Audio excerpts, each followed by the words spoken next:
Hello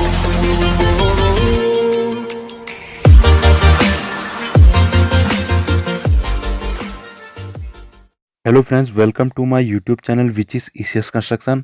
और जैसा कि थंबनेल में आपने देख ही लिया होगा, आज हम जानेंगे माप तोल की पद्धतियाँ, किस प्रकार के ज़मीन को नापते हैं हम।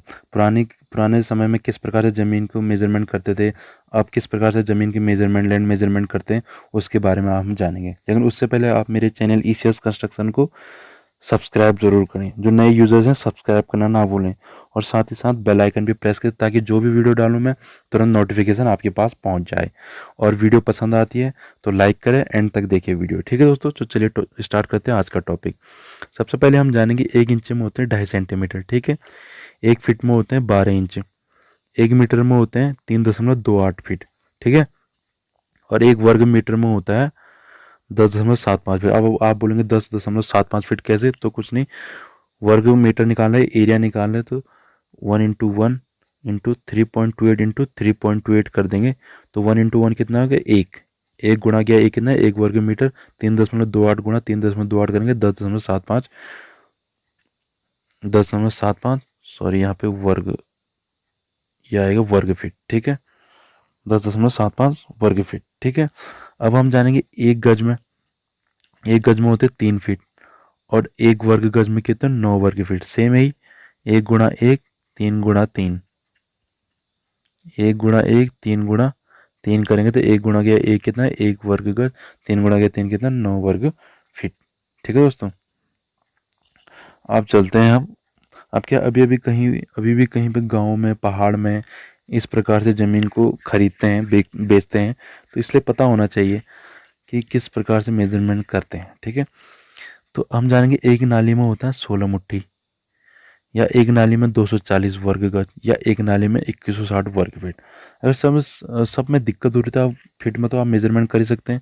सपोज दैट ये लैंड है, इसकी जो लेंथ और विड्थ है, लंबाई और चौड़ाई है, उसका क्षेत्रफल निकालना है, मतलब मल्टीप्लाई करना है, गुणा करना है। लंबाई और चौड़ाई का गुणा करके अगर 2160 आता है, 2160 वर्ग फीट आता है, तो समझ लो एक नाली जमीन है। तो इस प्रकार से आप जान पाएंगे कि एक नाली है या 2 नाली है, इतना तो आप कर लेंगे। ठीक है, अब हम जानेंगे एक मुट्ठी में होते 135 वर्ग फीट। ठीक है, अब कोई मुट्ठी में जमीन बेच रहा है भाई, तो अब आपको जानना है कि अगर उसने बोला 20 मुट्ठी जमीन है, तो आपको जानना है कि वर्ग फीट में कितना होगा, जो कि मेजरमेंट करने में आसानी होगी। तो 135 इंटू आप 20 कर देंगे, जो भी मेजरमेंट करके आएगा उतना वर्ग फीट हो जाएगा। ठीक है, तो मुट्ठी में भी आसान तरीके से आप मेजरमेंट कर सकते हैं। अब हम जानेंगे 1 हेक्टेयर में। 1 हेक्टेयर में होती है 10,000 वर्ग मीटर। ये कोई लैंड है, 100 मीटर लेंथ होगी, 100 मीटर विड्थ होगी, 100 मीटर लंबाई, 100 मीटर चौड़ाई। तो इसका क्षेत्रफल निकालेंगे, 100 गुणा 100 कितना हो गया, 10,000 वर्ग मीटर। अब इस 10,000 वर्ग मीटर को हमें वर्ग फीट में कन्वर्ट करना है, तो 10,000 गुणा 10.75 करेंगे। 10.75 क्यों करा, क्योंकि हमें यहाँ पता था 1 वर्ग मीटर में 10.75 वर्ग फीट होता है। ठीक है, 1 वर्ग मीटर की जगह में 10,000 आ गया, और 10.75 से उसको गुणा करके आ गया 1,07,500 वर्ग फीट। सिंपल तरीका है, ये नहीं कि 100 बाई 100 का ही प्लॉट हो, कितना भी प्लॉट हो सकता है। अगर उसको मल्टीप्लाई करके, गुणा करके 10,000 वर्ग मीटर आ रहा प्लॉट को नाप के, तो 1 हेक्टेयर जमीन है, या 1,07,500 वर्ग फीट आ रहा है तो 1 हेक्टेयर जमीन है। ठीक है, सिंपल तरीके से। अब 1 एकड़, 1 एकड़ का हम जानेंगे। ये लैंड है 44/110। ठीक है, ये गज, 44 गज और 110 गज जमीन है ये। तो अब इसका क्षेत्रफल निकालेंगे, 44 गुणा गया 110, तो कितना हो गया, 4,840 वर्ग गज। ठीक है, अब सिंपल मेजरमेंट करने के लिए आप अगर वर्ग फीट में निकालना चाहो, 4,840 इंटू 9 करेंगे।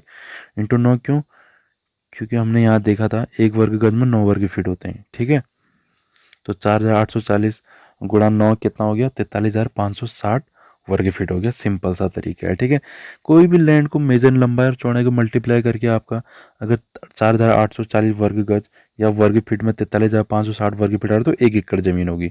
अब आप जानेंगे, अब आप बोलेंगे 1 हेक्टेयर में कितने एकड़ होंगे, तो कुछ नहीं करना आपको, 1,07,500 डिवाइडेड बाय 43,560 वर्ग फीट करेंगे, तो आपको पता चल जाएगा कितने एकड़ जमीन होती है। ठीक है, 1 हेक्टेयर में। आप चलेंगे 1 बीघा। ये लैंड है, 44 की लंबाई है, 44 की इसकी चौड़ाई है, तो इसका भी गज में है ये, ठीक है। तो 44 गुणा के 44 करेंगे, ये क्षेत्रफल निकालें, 1936 वर्ग गज हो गया। अब इसको भी हम वर्ग फीट में निकालें तो 1936 गुणा 9 इक्वल बराबर कितना हो गया, 17,424 वर्ग फीट। ठीक है दोस्तों, एकदम सिंपल तरीका है, कोई टफ नहीं है, आसान तरीका है। वीडियो एंड तक देखी होगी तो आपको जरूर समझ में आया होगा। अगर समझ में आया तो लाइक जरूर करना और अब साथ साथ अपने कमेंट भी जरूर करना। ठीक है दोस्तों, धन्यवाद।